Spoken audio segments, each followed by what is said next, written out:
Alright, so coming in at number 6, I have the Honey Badger Assault Rifle.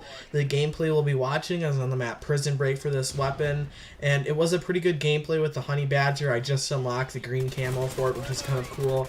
And I'm just going to be basically telling you the number one reason why I like this weapon, and that is because this weapon is silenced. It has a built-in silencer on this weapon, and the looks of this weapon are really cool in my opinion, because this is the only weapon that actually does kind of put off an M4 kind of vibe on in the game pretty much. I don't know why I always like the M4 weapons. I mean, I don't know why they really didn't have any in this Call of Duty, but the Honey Badger definitely has really cool looks. I like it that it's silenced. It has pretty average stats and a high fire rate. It makes it kind of good at several different ranges. You know, close range, use the high firing rate. You know, mid range, that's just basically what all assault rifles are good at, is mid range. And you can definitely get some longer range kills, but you know, you do have to throw out pop shots, which is pretty standard for all the assault rifles. It's definitely a stronger assault rifle. I definitely see a lot more of the, you know, 3.0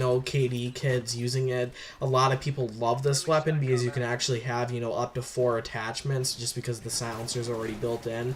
And I should point out before I get too far into talking about the Honey Badger that the gameplay or the game that the game plays in, or whatever you want to say, is or I was playing with AK Ghosts. He's another YouTuber. He's just getting started on YouTube. Me and him met on YouTube a couple days ago, and we've been playing a lot together. He invited me to join his really good clan. So basically, I definitely recommend going and checking out his channel. And basically right now what I'm doing with shoutouts, if you have a PS4 and I play with you and I find that, you know, your quality on your videos is okay and, you know, you're a really nice person in general, then I will give you a shout out on the game or in the games that I play with you, in the gameplay that I put on my channel that has, you know, a game with you in it or whatever. But let's get back to the Honey Badger. So like I said, this weapon, just the looks of it are nice. It's a pretty average gun. It's definitely, with the silencer, making it an average gun, you know, not because, well, like, the range is still pretty good even though it has a silencer on it, which is one big thing. And like I said, the fire rate's pretty good, and overall it's just a pretty good gun. So that's why I think this gun is number 6 on my list. Some other assault rifles that didn't make it, they just didn't compare to the range that the Honey Badger allows you to have with the silencer on it. And the Honey Badger really is good at that mid range that some of the other assault rifles just didn't do it for me. So that's why this gun is number 6.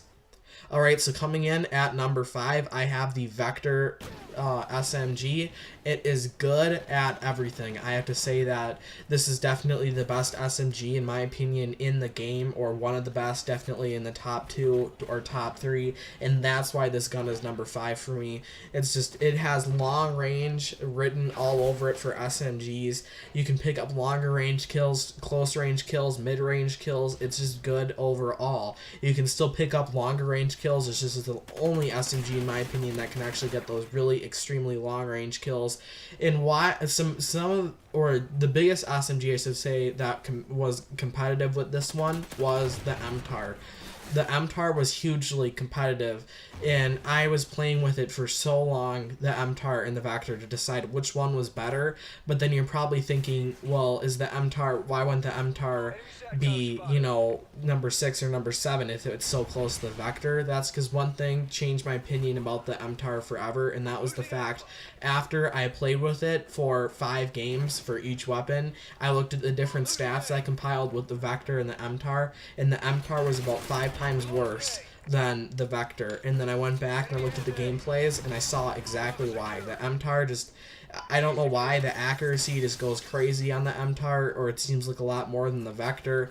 It just, it didn't do it for me. I couldn't pick up these really fast range kill or long range kills. So I guess the Vector really did it for me, and the MTAR kind of just dropped down into, like, you know, the 15th favorite gun. It really dropped down a lot after I looked at the comparison between the two. And I would say rapid fire is a must on the Vector, just because the Vector does have the slowest fire rate, but that's one easy attachment that you can add onto this gun that makes it amazing, or even better. But then you will need a grip if you're going to add rapid fire to get some of that accuracy loss back. And the Vector was kind of cool in my opinion because it wasn't Black Ops 2, it wasn't Modern Warfare 2, and I really love when they bring back the old school guns, but I didn't really use it in those older Call of Duties. But I would say one thing they need to do in Call of Duties, the future Call of Duties at least, is they need to kind of bring back the older guns. And to me, it really shouldn't be that hard. And then they could just double the guns that they have in the game. Like, they could bring back all of the older guns in Advanced Warfare, even though, you know, it's advanced. They could just, you know, bring back the old school guns, and people would enjoy it a lot. It probably would not take that much effort to, you know, transfer the gun into the next Call of Duty. I think, you know, Black Ops 2 did that in the campaign a lot. I don't know why Black Ops 2, to me, it seemed like they did all that work of putting, like, the Galil, the FNFAL, and guns like that into the game on the campaign and zombies, and they didn't put it in multiplayer. To me, they could have just put it into multiplayer under a old school class setup, like old school guns. They could have made a tab called, you know, just like I said, they could have made a tab called old school guns under the multiplayer main menu for like guns that you could select to use, and then they could have just had those guns, and it would have been fun to me. It would have been really, really fun to have those in there.